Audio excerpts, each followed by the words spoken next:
Hi ನಮಸ್ತೆ, welcome back to my channel. ಇವತ್ತು ಮನೆಯಲ್ಲೇ ಮರಳಾದ ತುಪ್ಪನ ಯಾವ ರೀತಿ ಮಾಡೋದಂತ ತೋರಿಸ್ತೀನಿ ನೋಡಿ. ಇದಕ್ಕೆ ಒಂದು 4ರಿಂದ 5 ಎಸಳು ಬೆಳ್ಳುಳ್ಳಿನ ಜಜ್ಜಿಟ್ಕೊಂಡಿದ್ದೀನಿ, ಸ್ವಲ್ಪ ಕರಿಬೇವಿನ ಸೊಪ್ಪು, ಚಿಟಿಕೆ ಅರಿಶಿನ, 1 ಸ್ಪೂನ್ ಮೆಂತ್ಯ ಪುಡಿ, ಕಲ್ಲುಪ್ಪು, ಹಾಗೆ ವೀಳ್ಯದೆಲೆನ ಕಟ್ ಮಾಡಿಟ್ಕೊಂಡಿದ್ದೀನಿ.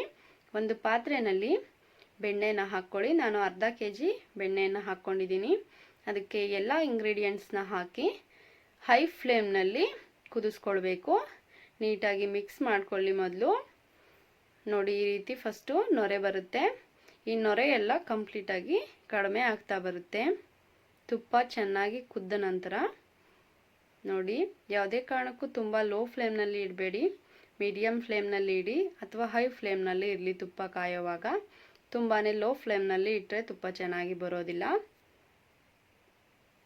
ನೋಡಿ, ಆಗಾಗ್ಗೆ ಈ ರೀತಿ 1 ಸ್ಪೂನ್ನಿಂದ ತುಪ್ಪನ ನೋಡ್ತಾ ಇರಿ. ಇದು ಕ್ಲಿಯರ್ ಆಗಿಲ್ಲ, ಕ್ಲಿಯರ್ ಆಗಿ ಕಾಣಿಸ್ತಾ ಇಲ್ಲ. ಈಗ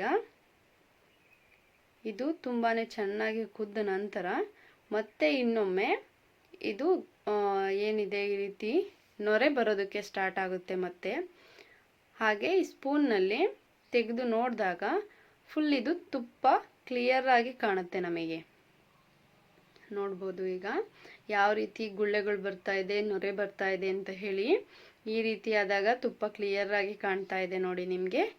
ಈಗ ಕಂಪ್ಲೀಟಾಗಿ ತುಪ್ಪ ರೆಡಿ ಆಗಿದೆ. ಇದು ಸ್ಟವ್ನ ಆಫ್ ಮಾಡಿಕೊಂಡು ಸ್ವಲ್ಪ ತಣ್ಣಗಾಗೋದಕ್ಕೆ ಬಿಡಿ. ತಣ್ಣಗಾದ ನಂತರ ಈ ರೀತಿ ಶೋಧಿಸ್ಕೊಳ್ಳಿ. ನೀವು ಒಂದು ಸ್ಟೀಲ್ನ ಸ್ಟ್ರೈನನ್ನು ಯೂಸ್ ಮಾಡ್ತಾ ಇದ್ದೀನಿ ತುಪ್ಪನ ಶೋಧಿಸ್ಕೊಳ್ಳೋದಕ್ಕೆ ಅಂತಂದರೆ. ಅದೇ ಸ್ಟ್ರೈನರ್ನಲ್ಲಿ ಬಿಸಿ ಇರೋವಾಗಲೇ ತುಪ್ಪನ ಶೋಧಿಸ್ಕೊಳ್ಬಹುದು. ಪ್ಲ್ಯಾಸ್ಟಿಕ್ಕಿಂದ ಯೂಸ್ ಮಾಡ್ತೀನಿ ಅಂದರೆ ಸ್ವಲ್ಪ ತಣ್ಣಗಾದ ನಂತರನೇ ಯೂಸ್ ಮಾಡ್ಕೊಳ್ಳಿ.